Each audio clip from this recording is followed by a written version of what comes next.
Good afternoon. So I have an easy topic. Nobody can question that quality is not important. And I'm sure Dr. Grover, it was a difficult and daunting task to stand up against somebody whom you respect and love so much. But I'm sure at the end of the debate, we'll all be saying the same thing. The two are actually not mutually exclusive. Would you get the volume if you do not have quality?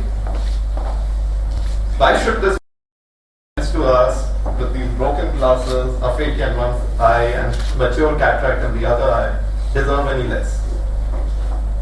Oftentimes we mistake quality to fancy equipment, smaller incisions.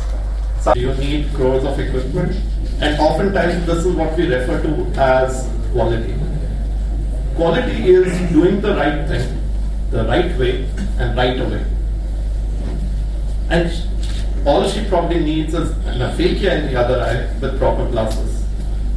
And like what Dr. Sara said just a little while back, one of the biggest causes of blindness in the country is still botched cataract surgery. So all you need is some basic service.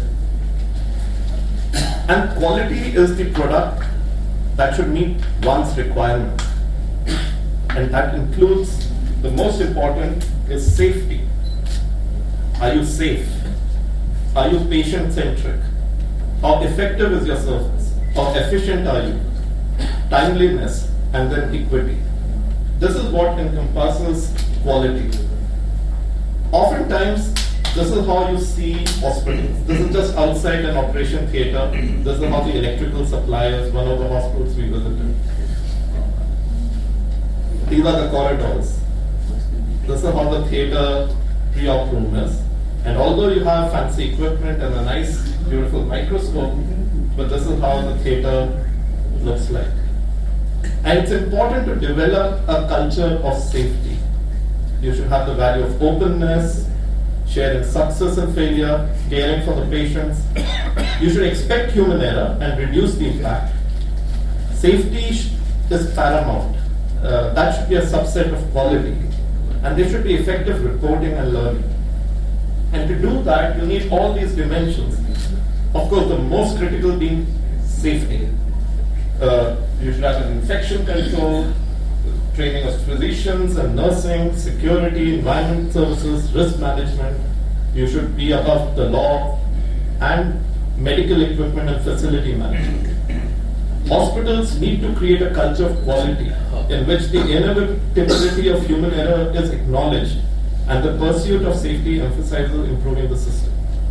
If you look at our hospital, which is nearly 100 years old, there was a time from the 60s to the 90s that the hospital had declined.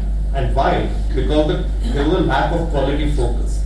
There was failure to keep pace with advances in technology and practices, losing focus on quality of services, decline in the attitude of staff, and deterioration of medical and infrastructural facility.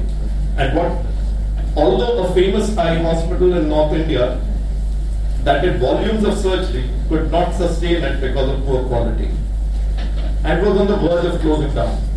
And again, the first thing that had to be done was bring that quality movement back with improvement of infrastructure, technology, skill upgradation, and most importantly, best practices. And what does quality lead you to? Satisfied patients and good medical outcomes. And it's not just fancy machines. It's very basic things of keeping germs away by hand washing, having proper systems, indicators that you measure and monitor. We have regular updates, disseminate that information throughout the hospital about patient satisfaction, continue to keep improving upon it, start OT on time, measure it, and see what are the reasons why things are not happening. Whether it's the surgeons coming late or the patients coming late or for whatever reason. What are the infection risks like? How many endophthalmitis do you have? It doesn't matter whether you've done an extra cap or an SICS or a femtosecond assisted cataract. What's important is that each surgery should be infection free. Do you report incidents and how do you act upon them? the near miss events or events like operating on the wrong patient, wrong eye, wrong IUL power. What are the post-op vision like and how are the complications like? This is what leads you to the quest for excellence in what we work for. And the NAPH certification to some extent helps you in achieving that. And with that, you get your numbers and the volumes pick up. Starting with just 2,000 surgeries and moving on. So maintenance of surgical quality is more important, definitely, than high volume cataract surgery. It's quality first, and the volumes will follow. Thank you.